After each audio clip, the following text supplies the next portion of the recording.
Você já acordou no meio da madrugada, com aquela sensação de que algo estava te observando, mas quando acendeu a luz, não havia nada ali, não um barulho, não uma sombra, não um vulto, absolutamente nada visível, mas a sensação permanecia, pesada, real, inconfundível. O que eu vou revelar agora pode ser exatamente a explicação para isso. Passei mais de uma década da minha vida operando no mundo espiritual das trevas, não como vítima, como alguém que entendia as regras desse universo invisível e as usava com precisão cirúrgica. Eu sabia como entrar em lares sem ser vista, sabia como estabelecer vigilância sobre famílias inteiras sem que ninguém percebesse, sabia identificar a distância quando uma casa estava vulnerável e quando ela estava blindada. E hoje eu vou te dizer uma coisa que vai mudar completamente a forma como você enxerga o seu próprio lar.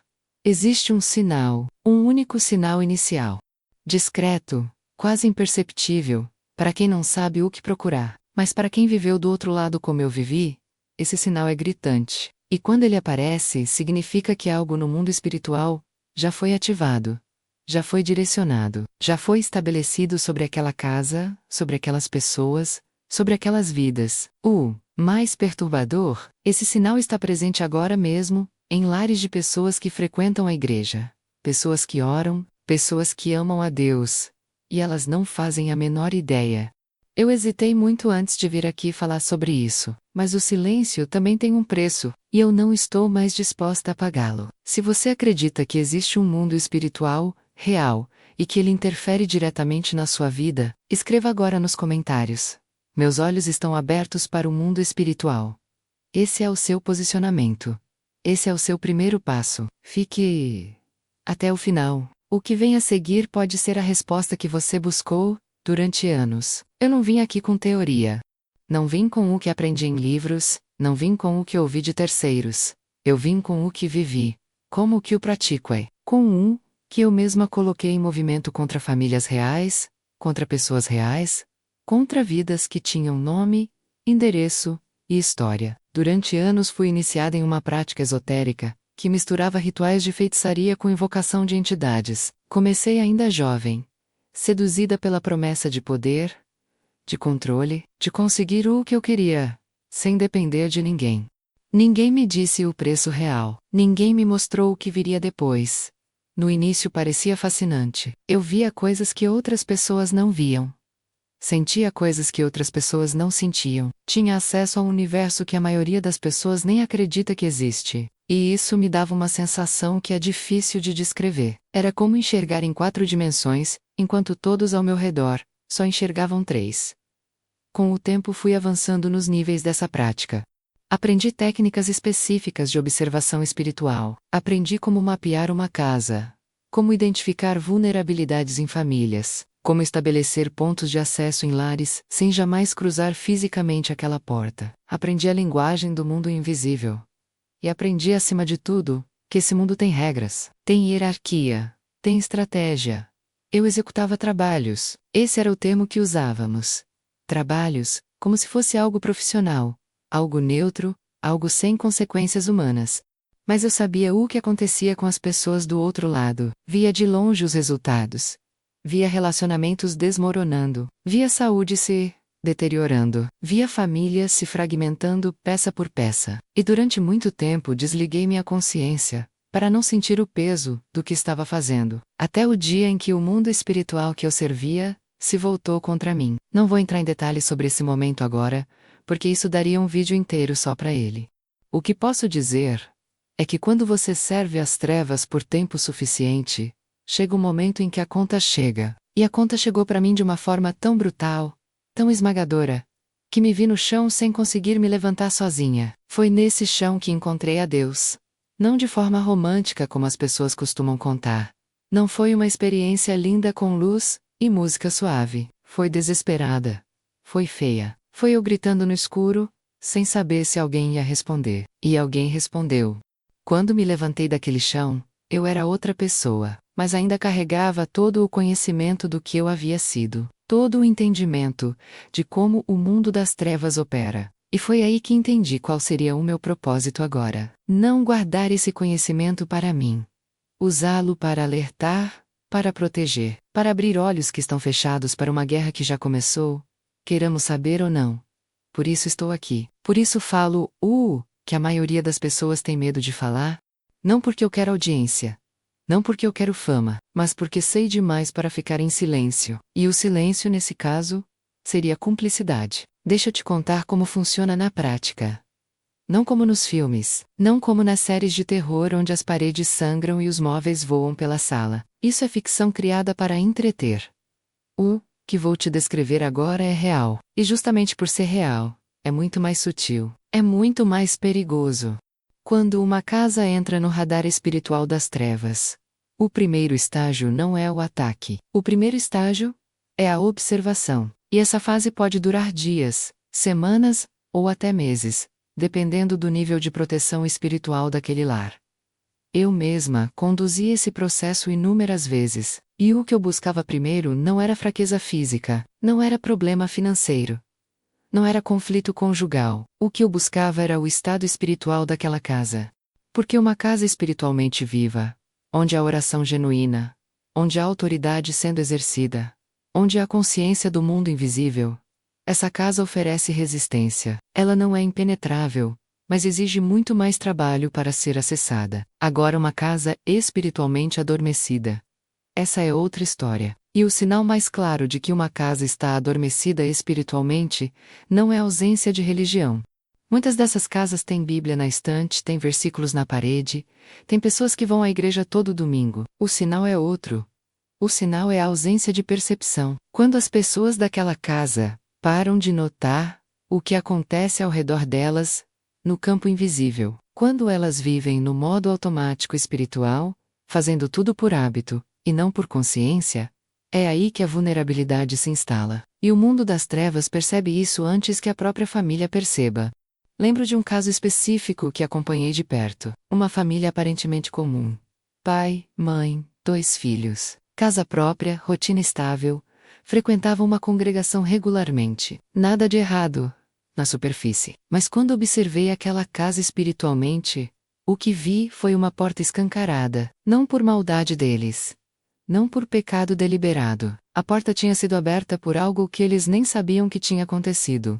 Decorativo. Algo que ninguém questionaria. E esse objeto tinha sido preparado com uma intenção específica. Não vou detalhar o processo porque não é esse o ponto. O ponto é que aquele objeto funcionou como um ponto de ancoragem.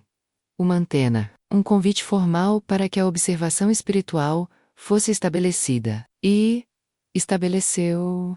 Nos primeiros dias depois disso, nada de dramático aconteceu. A família continuou sua rotina. Cama. Normal. Mas se você pudesse ver com olhos espirituais o que havia mudado naquela casa, ficaria perturbado. A atmosfera tinha mudado. Havia uma presença ali que não estava antes. Silenciosa, paciente, observando, e os primeiros sinais começaram a aparecer exatamente como sempre aparecem. A mãe começou a ter um cansaço inexplicável.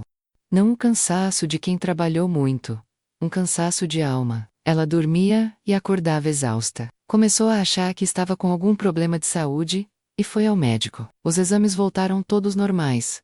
O médico disse que era estresse. O pai começou a ter pensamentos intrusivos, pensamentos que não eram dele, que não combinavam com o jeito dele de ser, mas que apareciam na mente dele de forma recorrente.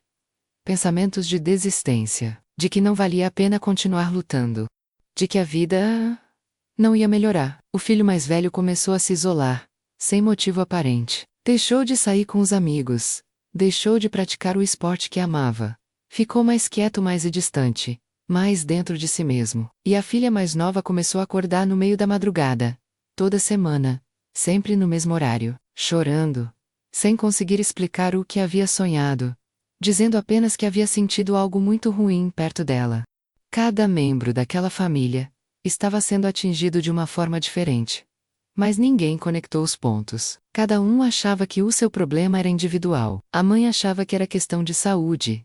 O pai achava que era pressão do trabalho. O filho mais velho estava na adolescência. Talvez fosse isso. A filha mais nova tinha pesadelos. Crianças têm pesadelos. Mas eu via o quadro completo. Eu via que aquilo não era coincidência. Aquilo era estratégia. Porque no mundo espiritual das trevas, existe algo que poucos falam abertamente. Existe um processo chamado de mapeamento familiar. Antes de qualquer ataque direto, antes de qualquer manifestação mais intensa, existe uma fase de levantamento de informações. Quem é mais vulnerável nessa família? Qual é o ponto de ruptura do casamento? Qual é o filho que está mais distante de Deus? Qual é a ferida antiga que nunca foi curada? Essas informações são coletadas durante a fase de observação. E depois são usadas como pontos de entrada para o ataque real. Eu entendi exatamente como funciona esse processo. E quando me converti, e comecei a enxergar famílias cristãs sendo atingidas pelo mesmo método que eu usava, algo dentro de mim não conseguiu mais se calar. Agora te pergunto diretamente. Alguém da sua família está com um cansaço que não passa? Alguém está com pensamentos que não parecem seus? Alguém está se isolando sem explicação? Alguém está tendo sonhos perturbadores de forma repetida? Pode ser coincidência, pode ser natural, mas pode também ser o início de um mapeamento que você ainda não identificou. Se você sente no seu coração que sua família precisa de proteção espiritual urgente, escreva agora nos comentários: Senhor, abre meus olhos espirituais e cobre minha família. Não é ritual, é posicionamento. É você declarando que está desperto. Agora preciso te contar algo que nunca contei em público antes. Algo que ficou guardado dentro de mim por muito tempo, porque eu sabia que quando eu revelasse isso, não teria mais volta. Não haveria como desfazer o que foi dito. E algumas pessoas que ainda estão no mundo das trevas vão saber exatamente de onde veio essa informação. Mas escolhi falar. E vou falar tudo. Existe uma técnica que era usada nos círculos mais avançados da prática que eu participava. Nós não a chamávamos de ataque. Nós a chamávamos de instalação, porque não era uma explosão. Era uma construção. Lenta, calculada, invisível. A instalação funcionava em 3 estágios. E quando eu te revelar esses 3 estágios, você vai reconhecer pelo menos um deles, na sua própria vida, ou na vida de alguém que você ama. Tenho quase certeza disso. O primeiro estágio era o que nós chamávamos de resfriamento espiritual. Não é um termo bíblico. É um termo operacional, que usávamos internamente, e descrevia exatamente o que parecia. Como se a temperatura espiritual daquela pessoa fosse sendo reduzida gradualmente, sem que ela percebesse. Como isso acontecia na prática? A pessoa começava a perder o ardor pela oração. Não de uma vez, não de forma dramática. Primeiro a oração que durava 1 hora passou a durar 20 minutos. Depois, 20 minutos virou 5. Depois 5 virou nenhum. Porque ela estava cansada demais. Porque ia orar, e a mente dispersava. Porque as palavras não vinham mais com a mesma força. Porque ela sentia que estava falando para o teto, e a pessoa se culpava por isso. Achava que era fraqueza dela. Achava que era falta de disciplina. Achava que Deus estava distante porque ela tinha falhado de alguma forma. Mas não era isso. Era o resfriamento sendo instalado. Era uma interferência espiritual deliberada, criando uma barreira entre aquela pessoa e a presença de Deus. Uma barreira invisível, mas real. Tão real quanto uma parede de concreto. Eu vi esse estágio se completar em pessoas que eram verdadeiros pilares espirituais em suas congregações. Pessoas que tinham histórico de oração profunda, de experiências genuínas com Deus, de discernimento espiritual aguçado, e depois de semanas sob essa interferência, mal conseguiam terminar um Pai Nosso, sem a mente ir embora para outra coisa. O segundo estágio era o que nós chamávamos de fragmentação relacional. Depois que o escudo espiritual individual estava enfraquecido, o próximo alvo era sempre o relacionamento, porque nós sabíamos de algo muito importante. Uma família unida espiritualmente é exponencialmente mais difícil de atingir do que indivíduos isolados. A Bíblia fala que 1 coloca 1000 em fuga, e 2 colocam 10.000. Isso não é poesia, é matemática espiritual. Então o segundo estágio era separar, dividir, criar atritos onde antes havia harmonia. E o mais assustador é que esses atritos não precisavam de motivo real. A técnica funcionava criando hipersensibilidade emocional nas pessoas. Pequenas coisas que antes passavam despercebidas começavam a incomodar de forma desproporcional. Palavras ditas sem maldade eram interpretadas como ofensa. Silêncio era interpretado como rejeição. Gestos comuns eram lidos como descaso. E as brigas começavam. Brigas que ninguém conseguia explicar direito. Brigas que terminavam e nenhuma das partes sabia ao certo como tinham começado. brigas que deixavam um resíduo, uma mágoa que não passava, uma distância que ia crescendo imperceptivelmente. Acompanhei casamentos de décadas sendo corroídos por esse processo em questão de meses. Pessoas que se amavam genuinamente, que tinham construído uma vida juntas, que tinham atravessado crises reais lado a lado, sendo separadas por conflitos que na essência não eram delas, eram implantados. E o terceiro estágio era o mais devastador de todos. Nós o chamávamos de abertura do vão. Depois que o escudo espiritual individual estava frio, e os relacionamentos dentro da família estavam fragmentados, havia um vão. Um espaço de vulnerabilidade máxima. E era nesse espaço que o ataque real era direcionado. Esse ataque podia se manifestar de formas diferentes dependendo do que havia sido mapeado nos estágios anteriores. Para alguns era uma crise financeira, que chegava de forma inexplicável. Portas que fechavam sem razão aparente. Oportunidades que desapareciam na hora certa. Para outros, era uma questão de saúde que os médicos não conseguiam diagnosticar direito. Para outros era um filho que de repente mudava completamente de comportamento, como se fosse outra pessoa. Para outros, era uma sequência de perdas, uma atrás da outra, rápidas demais para ser coincidência. E a família estava desprotegida para enfrentar isso porque o escudo estava frio e a unidade estava quebrada. Preciso parar aqui por um momento e te dizer algo com toda a seriedade que esse assunto merece. Quando eu estava do outro lado executando essas coisas, não sentia o peso humano do que estava fazendo. Havia dissociado completamente a estratégia espiritual das vidas reais que ela destruía. Foi só depois da minha conversão que esse peso chegou. E chegou de uma vez. Noites inteiras chorei diante de Deus pedindo perdão por cada família que havia atingido. Por cada casamento que havia contribuído para destruir, por cada filho que havia ajudado a afastar dos pais, por cada vida que havia tocado com as mãos das trevas. E foi nesse processo de arrependimento genuíno que Deus me mostrou algo que mudou tudo para mim. Ele me mostrou que cada uma daquelas famílias que eu havia atingido tinha o potencial de ser restaurada, que nenhum dano espiritual é permanente quando há arrependimento, autoridade e o sangue de Jesus sendo aplicado com consciência. Que as mesmas portas que eu havia ajudado a abrir podiam ser fechadas, que os mesmos estágios que eu havia instalado podiam ser desinstalados, mas para isso a pessoa precisa primeiro reconhecer o que está acontecendo. E é exatamente por isso que estou aqui, porque tem gente assistindo esse vídeo agora que está no segundo estágio da fragmentação relacional e acha que o problema é o cônjuge, que o problema é a personalidade do filho, que o problema é a pressão do trabalho, que é karma. Não é nada disso. É estratégia. É processo. E tem nome. E tem solução. A solução não é pânico.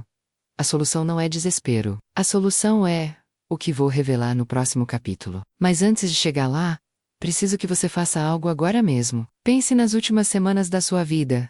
Sua vida de oração esfriou? Os relacionamentos dentro da sua casa estão mais frágeis do que deveriam? Você está sendo atingido em áreas diferentes ao mesmo tempo, sem conseguir explicar por quê. Se a resposta para qualquer uma dessas perguntas for sim, não ignore, não minimize. O reconhecimento é o primeiro ato de guerra espiritual. E se esse vídeo está chegando até você nesse momento, acredito que não é por acaso. Preciso te contar o momento exato em que tudo mudou para mim. Não o momento da conversão em si, porque esse já mencionei antes. Quero te contar o momento em que entendi que o conhecimento que eu carregava das trevas podia se tornar uma arma de libertação nas mãos de Deus. Foi durante uma reunião de oração numa congregação pequena. Eu estava lá havia poucas semanas como cristã, ainda me sentindo estranha naquele ambiente, ainda carregando um peso enorme de tudo que havia feito. Ainda me perguntando se Deus realmente podia usar alguém com um passado como o meu. Nessa noite havia uma família na reunião que chamou minha atenção. Pai, mãe e 2 filhos adolescentes. Na superfície pareciam bem, mas reconheci imediatamente o que estava acontecendo com eles. Vi nos rostos o cansaço que não é físico. Vi na postura do casal a distância sutil que a fragmentação relacional produz. Vi nos olhos dos filhos aquela opacidade que aparece quando o ambiente espiritual de uma casa está comprometido. Eu conhecia aqueles sinais melhor do que ninguém naquela sala, porque eu havia produzido aqueles sinais em outras pessoas. Depois da reunião me aproximei da mãe, com cuidado, sem alarmar, e perguntei apenas como ela estava de verdade. Não a resposta de costume, de verdade. Ela me olhou por alguns segundos em silêncio. E então, desabou. Contou que há meses a família estava sendo corroída por brigas que não tinham sentido, que ela mesma não se reconhecia nas reações que estava tendo, que o marido estava distante de uma forma que ela não sabia explicar, que os filhos estavam se fechando, que orava mas sentia que suas orações não ultrapassavam o teto, que havia algo de errado, mas ela não conseguia identificar o que era. Cada palavra que ela disse era o retrato exato dos 3 estágios que eu conhecia tão bem. Naquele momento tive que tomar uma decisão: ficar em silêncio para me proteger, para não revelar quem eu havia sido, para não me expor. Ou falar. Eu falei? Contei para ela o que eu sabia. Não, tudo de uma vez, mas o suficiente para que ela entendesse que o que estava acontecendo na casa dela não era caso, não era fase, não era problema de relacionamento comum, era espiritual. E tinha solução espiritual. Oramos juntas naquela noite, por um longo tempo, e guiei aquela oração com um conhecimento que só quem esteve do outro lado tem. Fechamos portas específicas, renunciamos a acessos específicos, declaramos autoridade sobre cada cômodo daquela casa, sobre cada membro daquela família, sobre cada estágio que havia sido instalado. 3 semanas depois ela me procurou de novo. O que ela me contou naquele dia é o que me convenceu definitivamente de que eu precisava continuar falando sobre essas coisas. Disse que algo havia mudado na atmosfera da casa. Não de forma dramática, mas de forma inegável. As brigas tinham diminuído. O marido havia voltado a conversar com ela de verdade, como não fazia há meses. Um dos filhos havia se aproximado espontaneamente e pedido para orar juntos, coisa que não acontecia há muito tempo. E ela mesma havia conseguido ter um tempo de oração profundo pela primeira vez em meses, sem a mente dispersar, sem aquela sensação de teto de concreto. A porta havia sido fechada, o processo havia sido revertido. E isso mudou completamente a forma como eu entendia meu propósito depois da conversão. Havia passado anos usando meu conhecimento para destruir famílias. Agora podia usar esse mesmo conhecimento para ajudar a restaurá-las. Não porque tenho poder próprio, mas porque entendo o campo de batalha de um jeito que a maioria das pessoas não entende. E esse entendimento, aliado ao poder do Espírito Santo, é uma combinação que o inimigo não estava esperando, porque o inimigo conhece seus métodos. Mas ele não contava que alguém que conhecia esses métodos por dentro fosse se levantar contra ele. E eu me levantei. Cada vídeo que grava, cada família que alerto, cada porta que é fechada por causa do que revelo aqui, é uma vitória arrancada diretamente das entranhas do que eu fui um dia. É uma redenção que acontece em tempo real. Você que está assistindo isso agora precisa entender algo muito importante. Não importa em qual estágio sua família está. Não importa há quanto tempo essa situação está se arrastando. Não importa quantas portas foram abertas, ou por quem foram abertas. O poder de Jesus Cristo é maior do que qualquer instalação espiritual que o inimigo tenha estabelecido. Maior do que qualquer herança geracional que esteja pesando sobre sua linhagem. Maior do que qualquer objeto que tenha sido introduzido na sua casa. Maior do que qualquer palavra de morte que tenha sido declarada dentro do seu lar. Maior do que qualquer fragmentação que tenha sido produzida nos seus relacionamentos. Mas você precisa agir, precisa deixar de ser passivo espiritualmente. Precisa parar de achar que o tempo resolve sozinho, o que só a autoridade espiritual pode resolver. A família daquela mãe se restaurou porque ela decidiu agir, porque parou de aceitar aquela situação como normal, porque levou a sério o que estava acontecendo e fez algo a respeito. Você pode fazer o mesmo. E se esse testemunho tocou o seu coração, se você reconheceu na história dessa família algo que está vivendo agora, compartilhe esse vídeo com alguém que precisa ouvir isso. Pode ser um familiar, pode ser um amigo, pode ser alguém que você nem sabe que está passando por isso, mas que vai se reconhecer em cada palavra. Às vezes, o maior ato de amor que você pode ter com alguém é colocar na frente dos olhos dessa pessoa uma verdade que ela ainda não conseguiu ver sozinha. Agora quero sair um momento da narrativa e falar diretamente com você, sem história, sem testemunho, olho no olho, porque de nada adianta eu revelar tudo isso, se você não souber o que fazer com essa informação. Conhecimento sem aplicação é só ansiedade. E eu não vim aqui para te deixar ansioso, vim para te deixar armado. Então vamos falar de forma prática. O que você pode fazer agora Hoje, com o que aprendeu aqui, a primeira coisa que preciso te dizer é algo que vai contra tudo que o mundo moderno nos ensina. Para se proteger espiritualmente, você precisa desacelerar. Vivemos numa época em que tudo é rápido. A informação é rápida, a comunicação é rápida, o entretenimento é rápido. E essa velocidade toda criou um tipo de pessoa que não consegue mais ficar em silêncio, que não consegue mais ouvir o que acontece dentro de si mesma, que não consegue mais perceber as mudanças sutis no ambiente espiritual ao redor. E o inimigo adora isso, porque uma pessoa acelerada é uma pessoa distraída, e uma pessoa distraída é uma pessoa vulnerável. O primeiro ensinamento prático é esse: reserve um momento do seu dia, pode ser de manhã, pode ser à noite, para simplesmente ficar em silêncio diante de Deus. Não com uma lista de pedidos, não com uma agenda. E nesse silêncio, pergunte: Senhor, o que está acontecendo na minha casa, que eu não estou vendo? Senhor, há alguma porta aberta que eu preciso fechar? Senhor, há alguma área da minha vida que está vulnerável espiritualmente? E então espere. Ouça. Preste atenção ao que vier ao seu coração. Você vai se surpreender com o que Deus revela quando você para de falar e começa a ouvir. O segundo ensinamento tem a ver com algo que a maioria das pessoas nunca fez e nunca foi ensinada a fazer. Tem a ver com a história espiritual da sua família. Pensa comigo. Você provavelmente sabe o histórico médico da sua família, sabe que seu avô teve problema de coração, sabe que sua mãe tem tendência para pressão alta, sabe que na sua família tem histórico de diabetes. Você sabe disso porque alguém te contou, porque isso foi passado de geração em geração como informação importante. Mas e o histórico espiritual?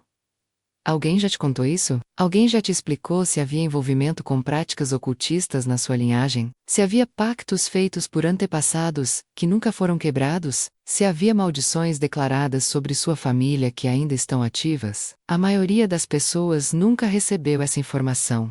Não porque ela não existe, mas porque ninguém nunca achou importante passar adiante. E aí as pessoas chegam na vida adulta, carregando pesos espirituais que não são delas, lutando contra padrões que se repetem há gerações, vendo os mesmos tipos de destruição acontecendo na vida dos pais, dos avós, e agora na própria vida, e não conseguem entender por quê. O segundo ensinamento prático é esse: investigue a história espiritual da sua família, converse com parentes mais velhos, faça perguntas. E depois ore especificamente quebrando qualquer herança espiritual negativa que tenha sido identificada, ou mesmo que não tenha sido identificada, mas que possa existir. Uma oração simples e poderosa para isso é declarar em voz alta que você renuncia a todo e qualquer pacto feito por seus antepassados com o mundo das trevas, que você quebra toda maldição que tenha sido estabelecida sobre sua linhagem, e que você declara que sua vida e a vida dos seus filhos pertence a Deus, e somente a Deus. Isso não é superstição, isso é autoridade espiritual, sendo exercida com consciência. O terceiro ensinamento tem a ver com o que entra na sua casa. Tudo que entra na sua casa carrega uma influência espiritual. Tudo. Não só objetos físicos. O que você assiste na televisão entra na sua casa. O que você ouve de música entra na sua casa. O que você lê entra na sua casa. As conversas que você permite que aconteçam dentro das suas paredes entram na sua casa. Existe um princípio espiritual muito simples, que a maioria das pessoas ignora. O ambiente espiritual de um lar é construído pela soma de tudo que é introduzido nele ao longo do tempo. Cada coisa que entra contribui para a atmosfera daquele lugar, para o bem ou para o mal. Um lar onde há oração constante, onde há louver, onde há leitura da palavra, onde há conversas que edificam, onde há relacionamentos saudáveis, esse lar tem uma atmosfera espiritual, densa de presença de Deus. E essa presença é o maior escudo que existe. Um lar onde há entretenimento cheio de violência, de ocultismo, de imoralidade sendo consumido diariamente. Onde há conversas de morte e desânimo. Onde há conflitos não resolvidos. Onde há amargura guardada. Esse lar tem brechas, independentemente de quantos versículos estejam na parede. O terceiro ensinamento prático é esse: faça uma auditoria do que está entrando na sua casa. Não de forma legalista, não de forma religiosa, de forma espiritualmente consciente. E o que você identificar que está contribuindo para enfraquecer a atmosfera do seu lar, tire. Sem culpa, sem drama. Simplesmente tire. O quarto ensinamento é sobre a sua voz dentro de casa. Existe uma diferença enorme entre uma casa onde as pessoas falam sobre os problemas e uma casa onde as pessoas falam sobre os problemas, mas também declaram soluções. Falar sobre o problema é humano. Mas se você só fala do problema e nunca declara a solução, está alimentando o problema espiritualmente. O que você profetiza sobre a sua família todos os dias? O que você declara sobre seus filhos? O que você fala sobre seu casamento? O que você diz sobre seu futuro? Comece a mudar o que você fala dentro da sua casa, não de forma falsa. Não fingindo que os problemas não existem, mas declarando sobre eles a verdade de Deus, e não a verdade da circunstância. Meu filho vai ser livre. Meu casamento vai ser restaurado. Minha casa pertence ao Senhor. Sobre esta família descansa a graça de Deus. Essas declarações não são magia. São um posicionamento espiritual. São você usando a autoridade que foi dada a você em Cristo para criar uma atmosfera diferente dentro do seu próprio lar. E por último, o quinto ensinamento. O mais simples, e talvez o mais poderoso de todos. Não enfrente sozinho o que é espiritual. Existe um motivo pelo qual a Bíblia fala tanto sobre comunidade, sobre irmãos, sobre igreja, não é só para o crescimento espiritual individual. É porque há um nível de proteção e de guerra espiritual que só acontece em conjunto. Quando você perceber que algo está acontecendo na sua casa, não fique em silêncio com isso. Fale com alguém de confiança espiritual, um líder, um irmão maduro na fé. Alguém que vá orar com você, e não só por você, porque o inimigo adora o isolamento. E uma de suas técnicas mais antigas é fazer com que a pessoa sinta que o que está passando é vergonhoso demais para ser compartilhado, ou único demais para ser compreendido, ou fraqueza demais para ser revelado. Não acredite nessa mentira. A sua vulnerabilidade compartilhada com alguém de fé se torna força coletiva. E força coletiva é exatamente o que fecha as portas que o inimigo mais quer manter abertas. Se você está determinado a levar a proteção espiritual do seu lar a sério a partir de hoje, escreva nos comentários agora. Eu não vou desistir da oração. Deixa eu ver quem está decidido. Deixa eu ver quem vai sair desse vídeo diferente de como entrou. Chegamos ao final desse vídeo. Mas preciso que você entenda uma coisa antes de fechar essa tela. O que foi revelado aqui hoje não foi entretenimento. Não foi teoria. Não foi especulação de alguém que leu sobre o mundo espiritual em algum livro. Foi o relato de alguém que esteve dentro, que operou por dentro, que conhece os mecanismos, as técnicas, os estágios, as estratégias, e que escolheu, a um preço real, revelar tudo isso, para que você não seja mais uma vítima fácil. Quero que você saia daqui com 3 certezas absolutas gravadas no seu coração. A primeira certeza é essa: o mundo espiritual é real, mais real do que qualquer coisa que você pode tocar com as mãos ou ver com os olhos físicos. O que acontece nele tem consequências diretas e mensuráveis na sua vida. Ignorar essa realidade não te protege dela. Só te deixa mais vulnerável. A segunda certeza é essa: você não é impotente diante do que acontece no mundo espiritual. Você tem autoridade, você tem acesso, você tem o nome mais poderoso que existe à sua disposição. O nome que faz todo o joelho dobrar, no céu, na terra e debaixo da terra. Você tem o sangue de Jesus como cobertura. Você tem o Espírito Santo como guia e como poder. Não existe estratégia do inimigo que resista a tudo isso, sendo usado com consciência e com fé. E a terceira certeza é a mais importante de todas. Não importa o que já aconteceu. Não importa quantas portas foram abertas. Não importa há quanto tempo sua família está sendo atingida. Não importa o tamanho do dano que já foi feito. A restauração é possível. Eu sou a prova viva disso. Uma mulher que esteve do lado mais sombrio que existe e que hoje está aqui, de pé, usando tudo o que aprendeu nas trevas para iluminar o caminho de outras pessoas. Se Deus pode fazer isso com alguém como eu, Ele pode fazer qualquer coisa, com qualquer situação que você esteja vivendo. Mas você precisa dar o primeiro passo. E o primeiro passo é sempre o mesmo. É a decisão de não aceitar mais a situação como normal. É a decisão de se levantar e agir espiritualmente. É a decisão de declarar sobre o seu lar que ele pertence a Deus e que nenhuma estratégia das trevas vai prosperar sobre ele. Antes de encerrar, quero fazer um convite simples. Esta noite, antes de dormir, caminhe pelos cômodos da sua casa, em voz audível, declare em cada ambiente que aquele espaço pertence ao Senhor, que nenhuma presença que não seja do Espírito Santo tem permissão de habitar ali. Que toda porta que foi aberta, sem o seu conhecimento, está sendo fechada agora pela autoridade do nome de Jesus. Que toda observação espiritual, estabelecida contra a sua família, está sendo desativada agora. Que todo estágio de resfriamento, de fragmentação e de abertura de vão está sendo revertido agora. Não é ritual, é declaração de posse. É você dizendo ao mundo espiritual de que lado você está e a quem pertence a sua casa. E agora preciso de 3 coisas da sua parte antes de você sair daqui.